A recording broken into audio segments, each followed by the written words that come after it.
Asante sana ndugu mtangazaji, Mungu akubariki. Baba, ninaombea wasikilizaji na watazamaji mahali popote walipo, kwa jina la Yesu ninawafungua fahamu zenu. Ninaalika moto ukavunje wa uchawi, majini, upinzani, ukuta wowote, na komboa mioyoni kwa jina la Yesu Kristo wa Nazareti.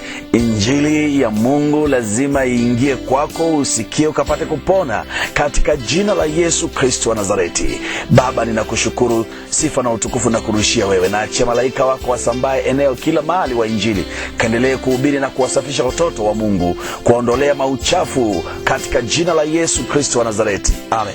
Watoto wa Mungu, siku ya leo nitakwenda kufundisha somo ambalo natoka katika kitabu cha Yohana Mtakatifu, kitabu kile cha 11 mstari wa 33 hadi 35. Bwana Yesu asifiwe. Leo nitaongelea kuhusu pesa inayotolewa katika mazishi. Haitakiwi kupelekwa kanisani au kuchukuliwa na mtumishi, ni pesa ya wafiwa. Kivipi? Nisikilize, nitakufundisha. Maana Mwenyezi Mungu amenyang'anywa nafasi yake ya kuwa Mungu wa wajane. Anasema lia na wanaolia. Sasa wajamaa wanachukua pesa za mazishi wanazipeleka kanisani. Hiyo ni makosa, na wengine mpaka wanazipigania. Bwana Yesu asifiwe. Neno la Mungu linasema hivi: basi Yesu alipomwona analia na wale Wayahudi waliofuatana naye wanalia, aliugua rohoni, akafadhaika roho yake. Akasema, mmemweka wapi? Wakamwambia, Bwana, njoo utazame. Yesu akalia machozi. Bwana Yesu asifiwe.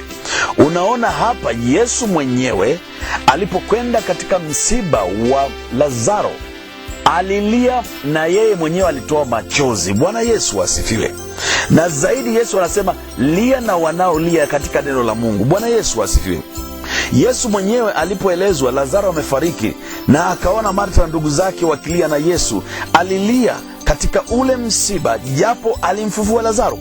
Mungu ameibiwa haki yake ya kuwatia moyo wafiwa, na ikabakia wanadamu tu ndio wanawatia moyo wafiwa. Nitawaeleza uelewe. Bwana Yesu asifiwe. Mungu ndiye mfariji wa wafiwa, kwanza kwa kupitia neno lake, kama alivyosema Yesu, lia na wanaolia. Hii ina maana kuwa kwanza Mungu anawatia nguvu wale waliofiwa, na pili, pole nyingine ni zile sadaka zinazotolewa katika ibada ya mazishi. Zile zinatakiwa kuachwa kwa wafiwa na sio zipelekwe kanisani hata siku moja.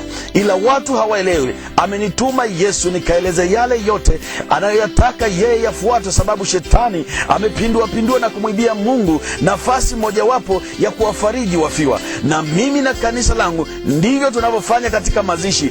Pesa hizo za wafiwa wanapewa wafiwa, na wanahesabu wenyewe hizo ni zao kutoka kwa Mungu. Japo limekuwa na upinzani na baadhi ya wachungaji katika maeneo tulienda katika kuzika, vijiji vyao walichukia sana, sababu pesa tulikataa zipelekwe makanisani, bali wapewe wafiwa. Cha ajabu, maelfu ya watu walifurahi jambo hili. Cha ajabu, wachungaji wa mahali fulani walikuja kuzidai hizo sadaka bila aibu, na sisi watumishi wangu waliwafukuza katika jina la Yesu, tukawapa wafiwa waliofiwa. Maana Biblia inasema lia na wanaolia. Hiyo ndio maana ya kulia na wanaolia.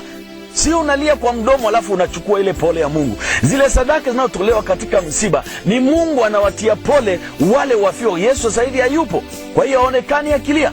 Zile pesa zinazoletwa na watu kwenye sadaka, zile ndio Mungu anawatumia wale watu kuwapa pole, zibaki pale. Bwana Yesu asifiwe. Haleluya. Dini zimeacha kulia na wafiwa, badala yake zinachukua ile pole ambayo Mungu anataka ibakie kwa wafiwa. Hiyo ndio maana ya lia na wanaolia, sio kuchukua pesa za msiba. Na cha ajabu, watumishi baadhi ya ufurahi sana panapokuwa na msiba na watu maarufu au tajiri, kwa sababu wanajua watakuja watu wengi wenye uwezo, hivyo sadaka itakuwa ni nyingi. Na ndio sababu hata ukiangalia kibinadamu, je, umeshawahi kuona maskini akienda kuzikwa na viongozi wakubwa wa dini? Jibu unalo. Bwana Yesu asifiwe. Hii ni kwa sababu katika mazishi yao inapatikana sadaka nyingi na wanazichukua. Sasa Mungu anachukia sana kuhusu kitindo hicho cha kumwibia Mungu sehemu yake ya kuwafariji wafiwa. Sasa wacha utakaendelea shauri lako, Sasa umeshaujua kweli. Hiyo ni dhambi kubwa sana, na kwa kitendo hilo wanaofanya hivyo wanafanya Mungu sio Mungu wa wajane, na madhara yake hao wafio wasipopewa hiyo sadaka, shetani anapata nafasi ya kuitesa hiyo familia na kufanya Mungu asiwe Mungu wa wajane kwao, kwa wajane hao na wao au wafio hao. Ndiyo sababu familia nyingi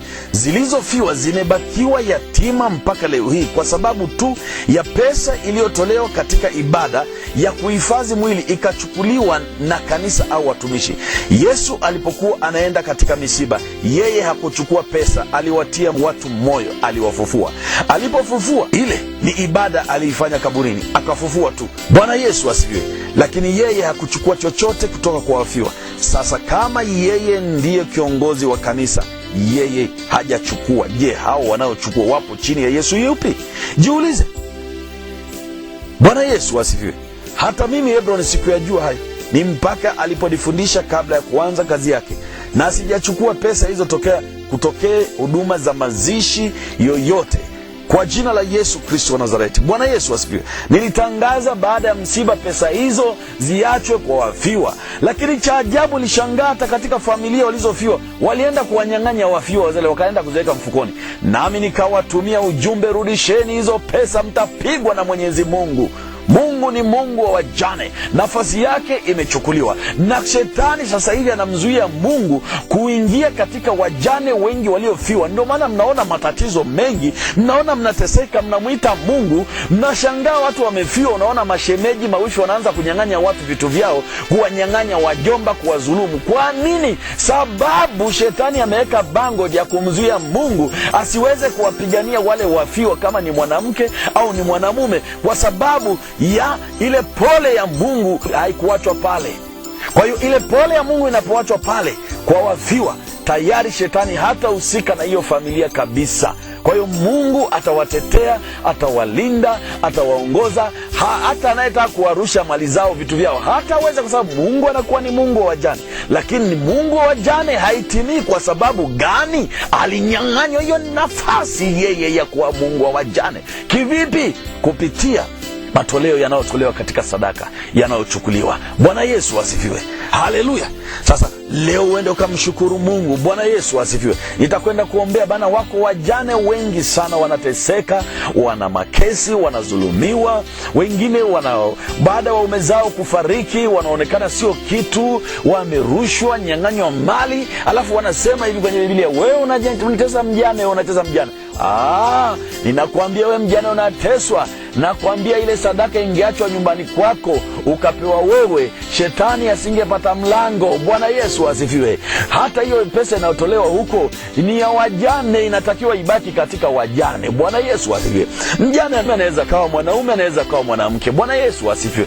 Maana kibiblia na kwa Mungu watu wote ni sawa. Bwana Yesu asifiwe. Sasa tazama katika dunia hii, familia ngapi zimebaki wajane mpaka sasa hivi? Wanabaki kujishauri na kujitia moyo kwamba sisi ni wajane wa Mungu. Na makanisani tunafundishwa kwamba Mungu atakupiga nyanyasa mjane. Wapi wewe wanawatesa wajane na kuambia wanawanyanyasa namna hii, na nyie mnajua, na kila mahali unajua. Tazama majirani yako, tazama ndugu zako, yamkini hata nawe unayesikiliza unatesa wajane. Mimi nakuambia utapigwa na Mwenyezi Mungu, kwa sababu amenituma niwatetee hata na wajane wa kila aina. Bwana Yesu asifiwe. Ninafunga huo mlango wa kuchukua pesa za kwenye mazishi. Ni dhambi hata wewe mtumishi unayechukua. Ina maana unamfukuza Mungu asiwe huyo mfiwa. Bwana Yesu asifiwe. Ile ni pole ya Mwenyezi Mungu aliyoiacha kwa ajili ya pale. Haleluya. Lakini leo hii imebadilika makanisani. Msiba ni mtaji, msiba ni sehemu ya kuchukua pesa. Tena na wengine wanafurahi akifa tajiri. Bwana Yesu asifiwe. Akifa waziri, akifa mbunge, akifa mtu maarufu, mfano nimeelezea, wanafurahi, wanajua watakuja watu maarufu, kwa hiyo na wao watatoa pesa nyingi sana, watazichukua, watazipeleka kanisani. Ninawaambia hiyo ni dhambi. Mnakula laana, na mmekula laana zimejaa matumboni. Tubu kwa sababu hukujua. Mshukuru Mungu ambaye amenipa ujumbe upate kuelewa na wewe. Maana nakupenda. Najua wako watumishi wanampenda Mwenyezi Mungu, lakini wamerisi mafundisho yasiyojulikana mahali palipotoka. Tazama, Yesu mwenyewe alilia. Bwana Yesu asifiwe. Na kama alilia, aliona uchungu. Sasa Yesu alilia badala ya Mungu. lia na wanaolia, akatoa machozi. Sasa inawezekanaje wewe uchukue pesa ya sadaka alafu ya mazishi ukapeleka nyumbani wewe, ukapeleka kanisani wewe? Kwa hiyo kanisa lenyewe sasa linatumika kuua au kunyanyasa wajane. Bwana Yesu asifiwe. Msipate kudanganywa na hii mambo, kupewa gunia la mahindi, debe la mahindi, tunaangalia wajane. Wasinge chukua ile sadaka ya mazishi na kuambia wewe mjane usingepata kuwa na shida, usingepata kunyanyaswa. Bwana Yesu asifiwe. Kwa sababu Mungu angekuwa anakaa pale, anakulisha, anakuongoza, anakusaidia, anafungua njia zako. Bwana Yesu asifiwe. Maana wanadamu wanafikiri kwamba Mungu hana akili, Mungu hana ufahamu baadhi yao. Bwana Yesu asifiwe. Mpango wa Mungu sio kwamba watu wakifiwa wabaki na shida. Bwana Yesu asifiwe. Mungu aliandaa njia ambayo baada ya msiba watu wanajua watakuwa wanalia, lakini haifariji. Kuifariji kwake, ile pesa inayotolewa pale inaletwa na hao wanadamu. Nikuulize swali, hao wanadamu ni wewe umewaumba? Sio wewe. Sasa ni wewe uliwaambia watoe, wewe uliwagusa ndani ya mioyo yao. Bwana Yesu asifiwe. Ni Mungu ndio aliwagusa. Sasa wanapokuja kuitoa pale, ni Mungu amewapa pole. Inapobakizwa pale katika familia wanapewa. Tena hata kanisa hamtakiwi kuhesabu, hamtakiwi kujua kiasi gani. Unawaita watu wa pale familia, haya njoo chukueni, angalieni hii. Watu 4 5 inafungwa, wanapewa mfiwa ile familia. Siku wakikaa watahesabu ni ya kwao. Kwa kufanya hivyo Mungu anabaki katika familia, anaoitetea siku zote. Lakini wajane wengi wanalia, wanateseka. Siri nimekufungulia. Bwana Yesu asifiwe. Haleluya. Utatafuta kwenye Biblia utaona sio kila kitu kimeandikwa. Bwana Yesu asifiwe. Hata mahali pengine imeandikwa Yesu, vitu vyote vingeandikwa, Bwana Yesu asifiwe, visingejaa hapa duniani. Ni Roho Mtakatifu anakusema na wewe, wacha kula hela za wafiwa, rudisha. Wewe ndio wa kwanza kutesa mjane na mtumishi. Unapochukua tadi na wewe umeshahusika kutesa wajane. Bwana Yesu asifiwe. Lakini leo iko habari njema aliyonituma. Kanisa limetekwa na shetani kila mahali. Hata sasa hivi kuna Biblia imeshatolewa Amerika. Bwana Yesu asifiwe. Hiyo Biblia ukisoma tu inaonekana Biblia kama ya Kristo. Ukisoma tu kichwa chako kinaharibika. Unaenda wrong. Ninaifukuzia mbali katika jina la Yesu. Isikanyage Tanzania katika jina la Yesu. Imetoka kuzimu kabisa, ikaja kuprintiwa Amerika, lakini utaijua huko ndani kuna vitu vimepunguzwa, vimeongezwa, vimevuviwa vitu vya ajabu. Bwana Yesu asifiwe. Haleluya. Jambo lingine na kwenda kuzungumza, Bwana Yesu asifiwe, ni kuhusu ugonjwa ambao umewafanya watu wengi maisha yao yaharibike, na bado wanaendelea kuharibika kwa sababu ya watu ambao wameamua kuwa na roho za kishetani, na wengine wameiga pasipo kujua, na wengine wamekuwa wachawi, na wengine wameamua kumkufuru Mungu makusudi na kufunga fahamu za watoto wa Mungu wasijue. Mungu anakupenda wewe mwanadamu, amenituma. Bwana Yesu asifiwe. Ninasema kile alichoniambia ni kukutetea wewe unayenyanyasika, umekuwa masikini mpaka sasa hivi unahangaika. Bwana Yesu asifiwe. Ninakwenda kuzungumza swala ambalo limekuwa kero. Bwana Yesu asifiwe.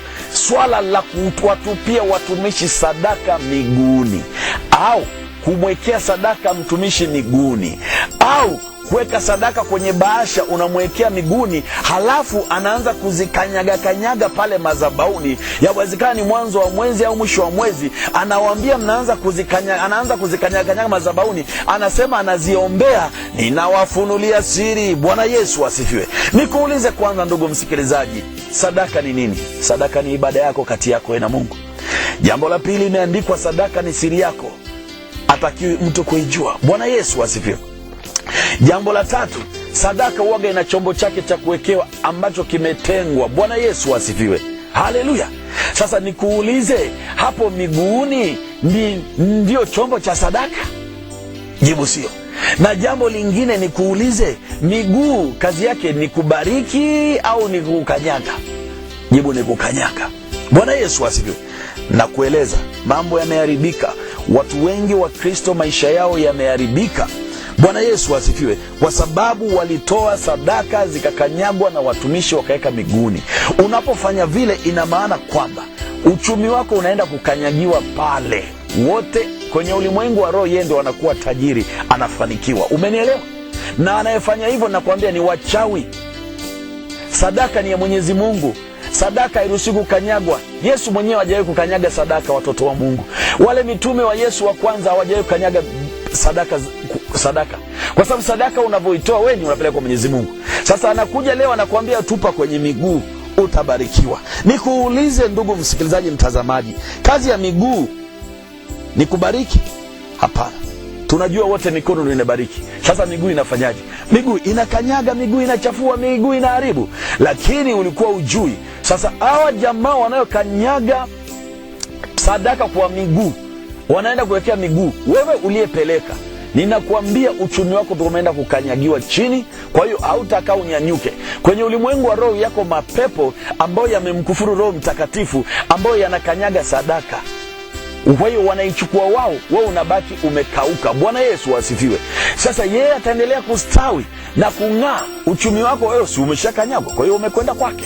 Hiyo ndio namna ya kuibia wana wa Mungu uchumi wao, kwa kutumia jina la Yesu, wakifikiri kwamba ni Yesu wa kweli, kumbe ni Yesu wa uongo. Wengi mmefanya hivyo, ninawaambia. Ndio maana biashara zinayumba, chuma ulete, uchumi wako unapanda unashuka, unapanda ushuka. Sababu ni pale ulipotoa sadaka ukaweka chini ya miguu ya mtumishi akaikanyaga. Na huyo mtumishi anajua anachokifanya, sio kwamba hajui. Ninakueleza ukweli, anajua kabisa ni dhambi, anajua anachojifanya. Maana na wao wana urafiki wao na mambo yao na plani zao, namna gani ya kufanya, wanazopewa tekniki hizo na shetani. Bwana Yesu asifiwe. Lakini leo ndugu msikilizaji, ufurahi. Bwana Yesu asifiwe. Na usirudie tena, nitakwenda kukuombea ili uchumi wako ukapate kunyanyuka, wala usirudi hapo, maana hapo umeshajua ukweli. Bwana Yesu asifiwe. Haleluya. Hata fomu ambazo umezitoa, sijui kiasi hiki umeahidi, anakata nusu, kipande fulani unabaki nacho.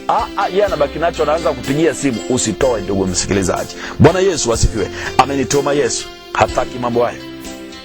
Hao wameingia kwenye ushetani. Sadaka ya Mungu hata siku moja ikanyagwe. Sadaka zinaenda kwa Mwenyezi Mungu mbinguni. Lakini kwa nini sasa zinaenda kwenye miguu ya mchungaji anakanyaga? Kwa nini anakanyaga? Umeshajiuliza? Bwana Yesu asifiwe. Wengine wakasema, tazama hata yule mama alienda akamfuta Yesu kwa kichwa chake, kwa nywele zake.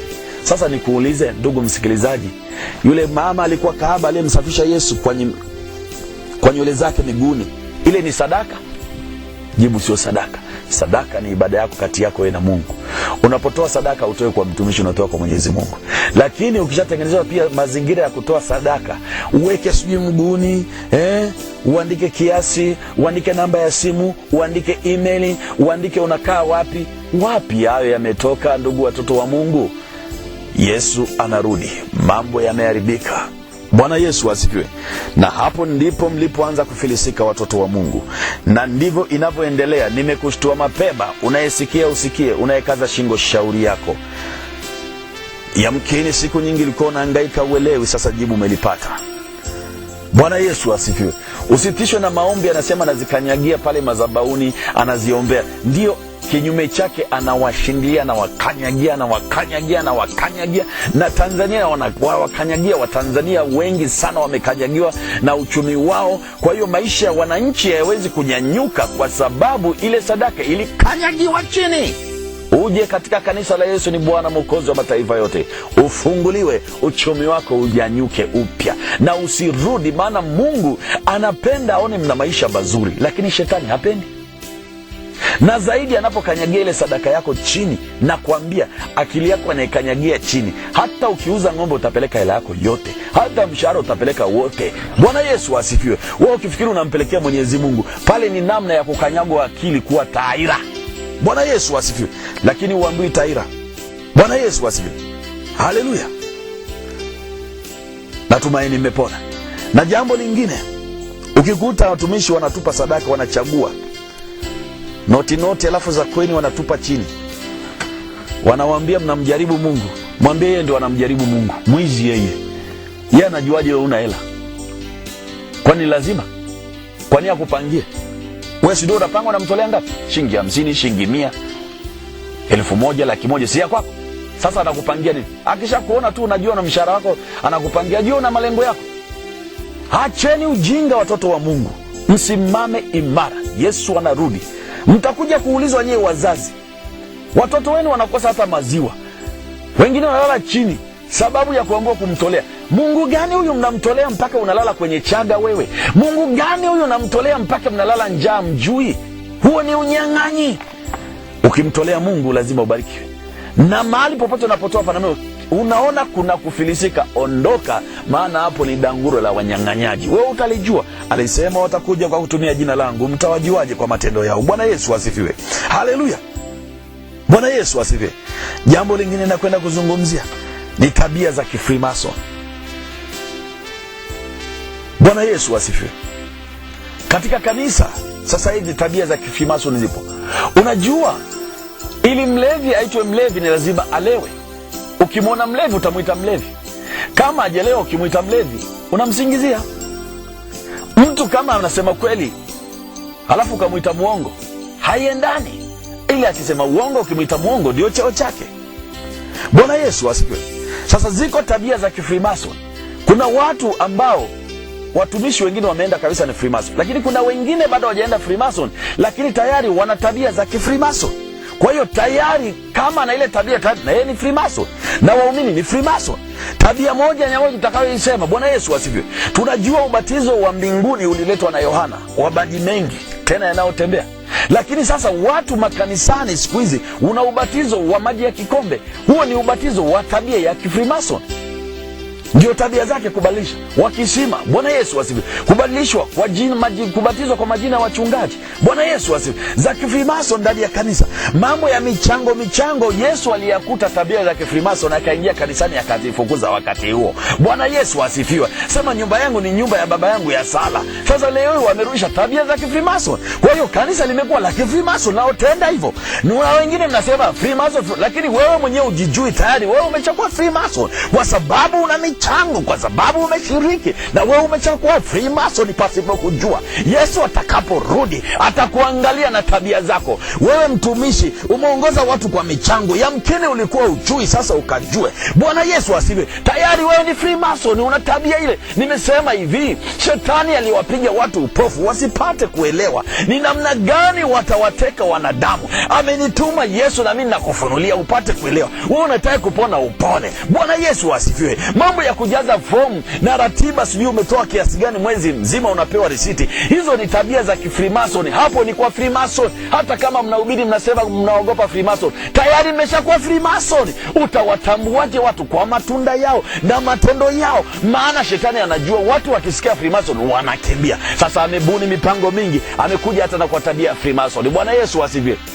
Haleluya. Ndio maana watu siku hizi wanakatazwa wasiokoke. Ni tabia ya kifreemason.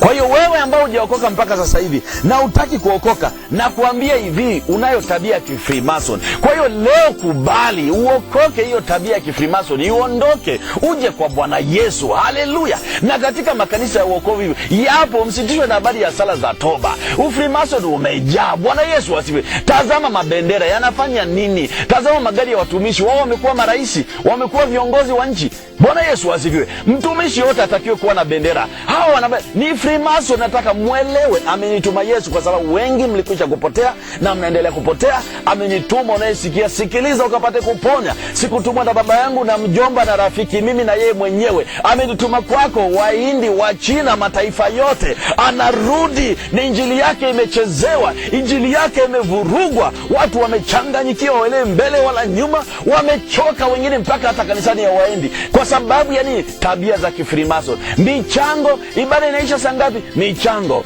Gari la mchungaji mafuta, michango. Kama Mungu amemuita amwekee mafuta yeye, si kuwasumbua wana wa Mungu.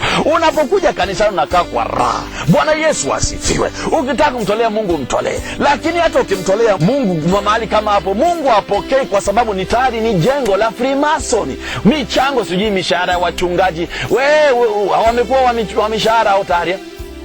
Bwana Yesu asifiwe. Biblia inasema hivi, wewe mtumishi wangu, usifikiri unakula nini unavaa nini. Hilo linamaliza majibu yote Mungu atafanya. Lakini kwa sababu una tabia za kifreemason umerudi kwenye akili. Michango. Ninawaambia hata nyie mnaochanga mnaingia kwenye dhambi na kujiunganisha kwenye Freemason. Hii yote shetani anataka tu hakikishe kila mtu anampata. Amenituma nami ninakufunulia siri ukapate kuelewa. Bwana Yesu asifiwe. Wala usidanganyike tena. Bwana Yesu asifiwe. Haleluya. Haya, ubatizo unalipa ada. Yesu alilipa ada. Hiyo ni tabia ya kifrimasoni. Bwana Yesu asifiwe. Unakuta watu tunatakiwa kuabudu Mwenyezi Mungu, watu wanamuimbia mchungaji na kumuona kama Mungu. Tayari hizo ni tabia za kifrimasoni. Bwana Yesu asifiwe. Bwana Yesu asifiwe. Na wengine wanawadanganya wana wa Mungu. Heti watu wanafunga siku 7 hakuna kuoga. Jamani, hiyo ni roho chafu. Hakuna kupiga mswaki. Bwana Yesu, hakuna kubalisha nguo. Bwana Yesu asifiwe. Haya ni maombi ya namna gani haya? Unajua wasimfanye Roho Mtakatifu ni mchafu jamani. Unajua hata ukinuka mdomo tu hata Mungu anachukia harufu ya kunuka mdomo. Wewe usijione kunuka mdomo ndio Mungu anakusikiliza. Ukiona hivyo ujue ndio shetani amefurahia hapo. Unatakiwa uwe msafi kiroho na kimwili. Bwana Yesu asifiwe. Usio unapoenda kuomba unanuka jasho umeoza. Sasa unaambiwa usioge. Umekuwa majini wewe? Umekuwa mapepo wewe? Tabia za kifrimaso nitazielezea. Bwana Yesu asifiwe.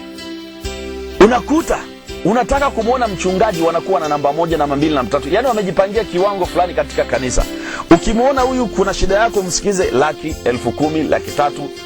Hao ni frimasoni 100%. Ondoka hapo. Jina la Yesu lisikudanganye. Jina la Yesu lisije likakupoteza kwa sababu ya hayo mambo. Amenituma niwafundishe. Maana alisema hivi, watakuja hao wao kwa kutumia jina langu, mtawatambuaje kwa matendo yao? Bwana Yesu asifiwe. Yesu anarudi. Watoto wa Mungu wamechoka, wamekata tamaa, wanafunga sana, wengine wamekuwa wakifunga na wamekuwa wameimarishwa tayari, wameshakuwa frimason katika ulimwengu wa roho pasipo kujua, lakini leo iko neema ya Mungu ya kukufungua wewe. Bwana Yesu asifiwe. Jambo lingine nitaongea habari ya nembo za frimason. Ukiona kanisa lolote lina nembo ya nyoka, iwe la wokovu, iwe wameweka moyo, sio wameweka mkuki, wameweka mshale, hilo ni kanisa la frimason. Hakuna nyote kibinadamu, najua kabisa nyoka ametumika kwenye Biblia kama shetani, si mnyama mtakatifu. Bwana Yesu asifiwe. Leo hii iweje awekwe katika nembo ya kanisa? Ni la frimason. Bwana Yesu asifiwe. Zaidi utaendelea kufuatilia katika vipindi na katika website ya www.prophetable.org. Ingia katika linki ya blog na YouTube yako, masomo mengi yatakufundisha, utafunguka fahamu zako. Bwana Yesu asifiwe. Na mambo yako yatabadilika. Bwana Yesu asifiwe. Na siku moja utafika mbinguni ufurahi. Bwana Yesu asifiwe. Lakini shetani ameandaa njia nyingi kuhakikisha kwamba wewe haufiki mbinguni. Na kwa nini? Kwa sababu anazo njia zake na ujanja wake aliyoutumia wa kila namna. Aliponituma Yesu kuingia kuzimu, nilimuona joka kuu, nilimuona wasaidizi wake, nilimuona Lucifer. Mikuzimu nimeitembea yote Bwana. Najua ujanja wao wote, najua ofisi zao zote, najua tekniki zao zote. Sasa ninawaeleza nyie watoto wa Mungu upate kuelewa. Unayetaka kusikia sikia, unayetaka kuponya utapona, unayekaza shingo yako shauri yako. Bwana Yesu asifiwe. Muda wako ni sasa. Bwana Yesu asifiwe. Najua na wengine shetani amewakataza wasiokoke. Watu ambao hawajaokoka mpaka sasa hivi ni shetani amewakataza wasiokoke, na wao wanamsikiliza shetani badala ya kumsikiliza Mungu. Ninakuambia we mama, we baba, njoo leo. We mtumishi uliyepotea, njoo rudi, njoo rudi. Utumishi wako unapeleka watu motoni, utachomwa. Ninakuambia waachana na hizo kazi. Uko moto ulioandaliwa mkubwa sana kwa ajili ya watenda dhambi, na mimi sitaki ukaje kukuta wewe. Maana wengine wamepata kwa kurisishwa mafundisho wasioyajua kutoka kwa baba zao za kiroho. Neema ya Mungu iko leo inasema na wewe. Wewe njoo, acha uchawi, njoo. Njoo, njoo. Tazama dini nyingine zinasema usiokoke. Ninakuambia hizo dini zinasema usiokoke, wanamsisitizia shetani kwamba watu wasiende kwa Mungu. Mimi ninakufungua fahamu zako. Njoo. Wanaokuambia kuna wokovu duniani, nakuambia hao wanamuinua shetani katika dunia hii. Wewe mama, wewe baba, kwenye gari, mahali popote, kwenye YouTube, mahali popote, we, kwa jina la Yesu ninakuambia okoka. Usimtii shetani. Kama hujaokoka umeokoka mpaka sasa hivi umemtii shetani. Umemtii shetani kama baba yako na Mungu wako. Hata kama unamteja Mungu, unamsema Mungu, unamsema Yesu, unampenda, lakini hujaokoka, ninakwambia ni kazi bure. Bado umemtii shetani, bado umetii msimamo wa shetani. Mkufuru leo, mvunjie heshima uokoke. Umtukuze Bwana Yesu. Njoo Bwana uokoke. Acha kumnyenyekea shetani. Acha, unamnyenyekeaje? Kama unakataa uokovu, ina maana unamnyenyekea shetani. Njoo Bwana, njoo, Yesu anakupenda. Mkatae sasa hivi. Njoo mganga wa kienyeji. Njoo wewe uliyepotea, jangili, jambazi. Njoo, iko neema ya Mungu. Leo mkufuru shetani kabisa na umkatae, mwambie sikutaki, nimeamua kukufuru. Achana na hiyo pombe hapo mezani. Achana na hizo bia na vinywaji na vilevi. Achana navyo vyote hivyo. Mkufuru shetani. Bwana Yesu asifiwe. Unapookoka umemwinua Mungu, umemtukuza Mungu. Ninajua wengi walikata tamaa hata kusema waokoke kwa sababu waliona maisha wa watu waliokoka wamechoka. Ninakuambia hivi, hizo ni roho za kilokole, ndio watu wanachoka. Yesu alileta wokovu na Ukristo. Upokee sasa hivi. Yeye ni mwema. Bwana Yesu asifiwe. Haleluya. Usije ukakaa kwenye dini unakataa kuokoka. Dini ziko kwa ajili ya asilimia kubwa kumuinua shetani. Ndio maana ni michango. Wamebadilisha ubatizo, wameleta sanamu. Hizo ni tabia za kifreemason zote. Na wenyewe mnapokaa hapo mmekuwa tayari ni waumini wa Freemason. Huo ndio ukweli. Tuingie kwenye Biblia, tuchambue kipengele kwa kipengele. Ninakwambia, na hakuna pa kujitetea. Wamevunja katiba Mwenyezi Mungu. Wameleta katiba ya Freemason makanisani. Na nyie wa Kristo mnadanganyika. Jumapili mnakwenda kanisani, mnaona mmemfuata Mwenyezi Mungu. Hakuna, asilimia kubwa wanakwenda kwa shetani. Moto umeandaliwa, watoto wa Mungu, usikurudie wewe. Tarehe 15 mwezi wa 4 muda wa saa 7 mchana, nilikuwa nyumbani kwangu, nimekaa sebleni, nataka kuangalia taarifa habari. Nikashika remote ya TV.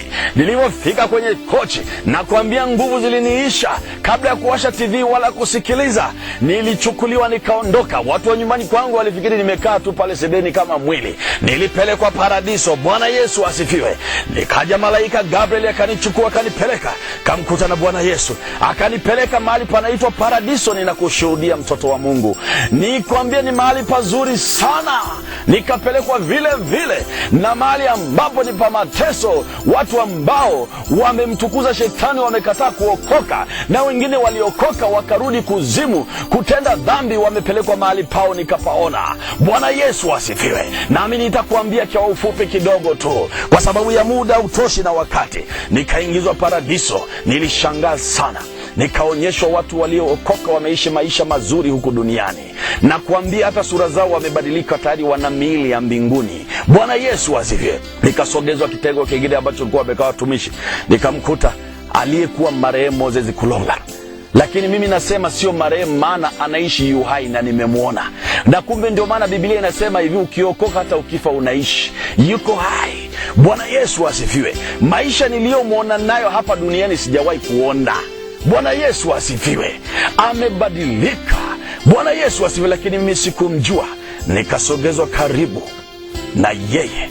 Nilikuwa nafikiri napitishwa tu. Bwana Yesu asifiwe. Haleluya.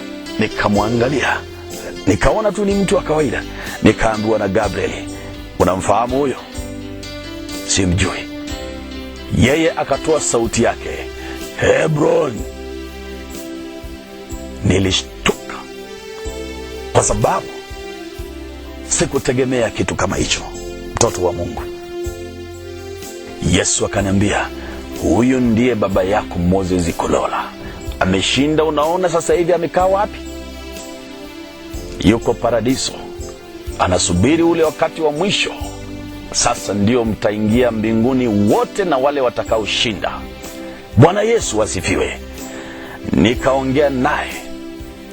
Wakati nikiwa hapo, akachukuliwa na Moses Kulola, kapelekwa sehemu ambayo wamekufa wale waliotenda dhambi. Nikaonyeshwa katika sehemu ambayo kulikuwa na watumishi, maana ilinihusu mimi kwa sababu na mimi nafanya kazi ya Mungu.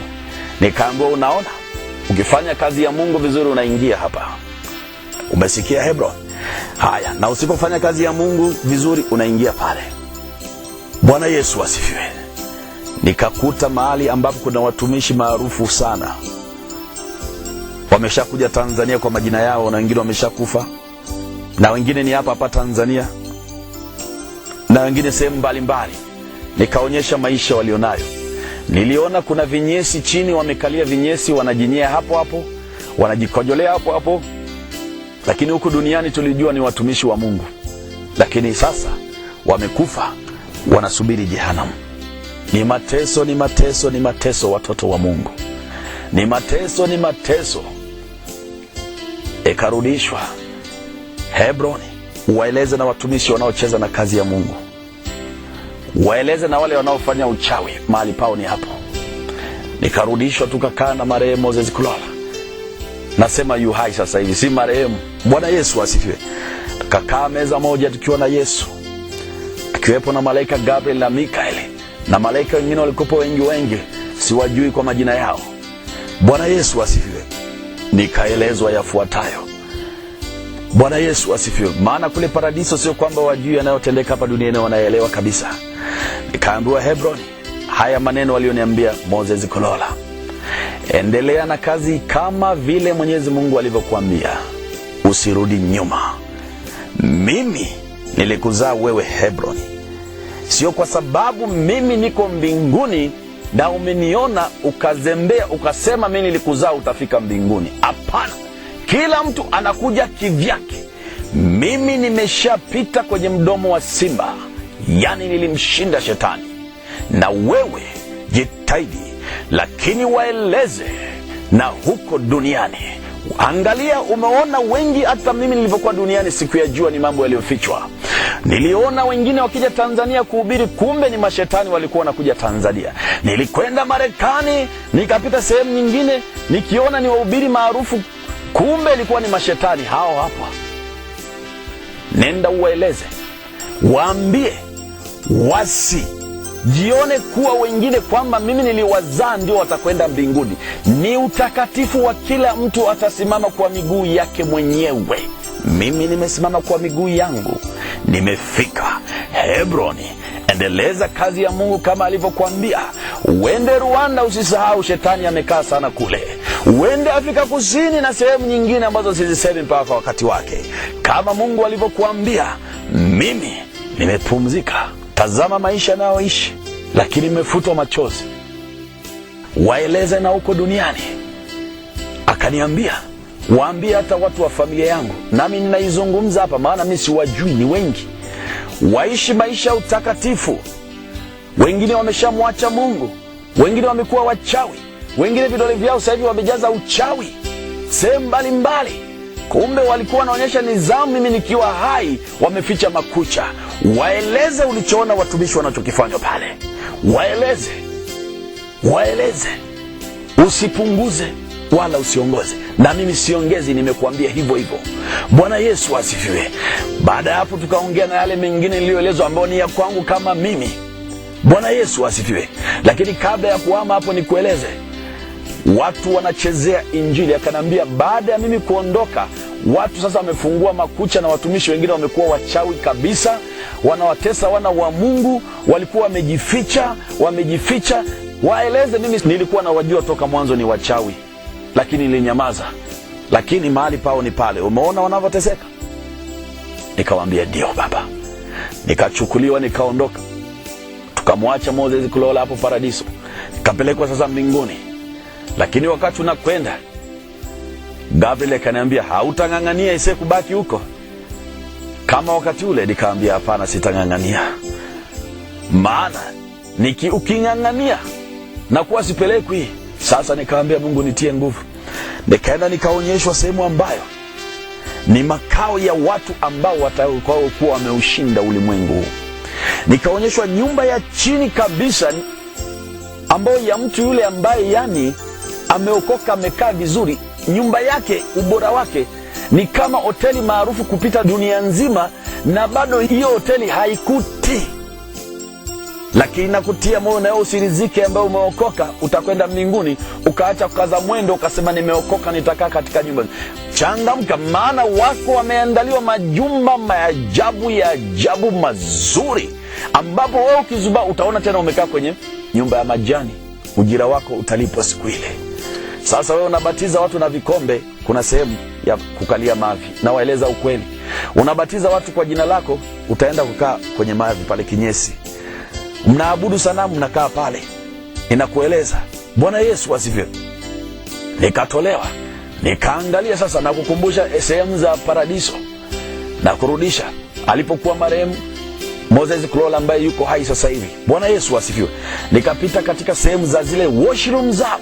Ninakuambia ikulu zote za dunia nzima, hata iliyoko namba 1, hakuna hata moja inakuta uthamani wa choo cha hao watakatifu walioko paradiso. Nakuambia hakuna ikulu yoyote dunia nzima haikuti kwa ubora, haikuti kwa ubora. Sasa fikiria Mungu ni mzuri kiasi gani. Fikiria Mungu ni mwema kiasi gani.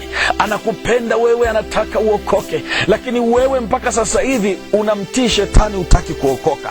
Wewe mpaka sasa hivi umemtii shetani, umekuwa mchawi. Wacha, shetani anakuonea wivu, anajua unakwenda mahali pazuri. Ninakuambia ikulu zote dunia nzima, mahali panaitwa paradiso, hazikuti uthamani wa choo ambacho kinatumika. Sio kwamba hawaendi toilet, wanakwenda vile, maana kuna vyakula, kuna kila kitu. Bwana Yesu asifiwe. Haya yamefichwa. Bwana Yesu asifiwe. Ninakueleza wewe kama shuhuda. Ninakueleza kama shuhuda. Simama, njoo twende mbele. Simama, njoo twende mbele. Bwana Yesu asifiwe. Haleluya. Muda mwingine, wakati mwingine, Mungu akiniruhusu, itaendelea kueleza, lakini nawasihi muokoke. Bwana Yesu asifiwe. Acha kumtii shetani. Acha kumtii shetani. Usije ukafa labda kesho ujui jioni au saa ngapi ya jioni, ukaenda kukaa pale kwenye vinyesi. Tazama duniani umeteseka na bado ukifa uteseke milele. Hapana.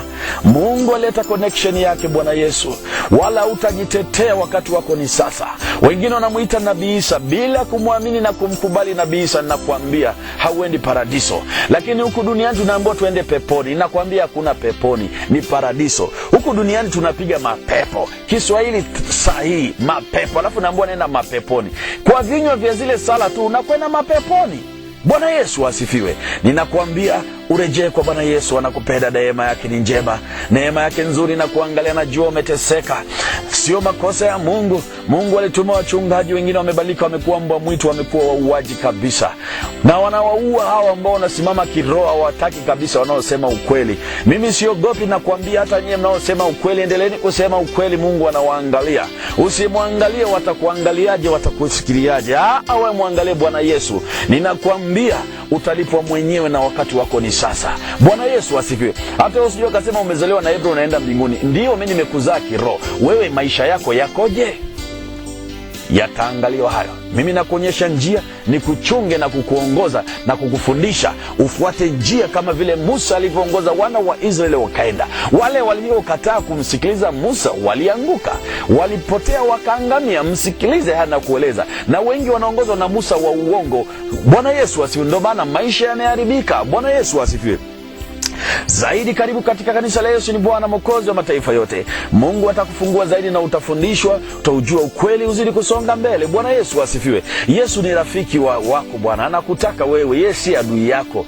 Njoo Bwana, hujapotea. Wewe usimwekee Yesu rostopu, hutaki kuokoka. Fungua mdomo wako sasa hivi, umwimbie aingie moyoni mwako. Sema, Bwana Yesu, naomba unisamehe dhambi zangu zote nilizozifanya kwa kujua au kutokujua. Ninamkataa shetani na kazi zake na mambo yake yote. Yesu, najiweka mikononi mwako. Uniongoze wewe mwenyewe, uandike jina langu siku zote za maisha yangu, na siku moja nifike mbinguni. Uniongoze mahali ambao ulipo wewe. Yesu, nisaidie. Tazama na sadaka nyingine zilikanyagiwa chini. Nifungue uchumi wangu, nifungue maisha yangu, niongoze Yesu. Baba, asante kwa ajili ya wasikilizaji. Ninachoma magonjwa kila aina, naombea wenye mimba ambao zimefungwa wasizae.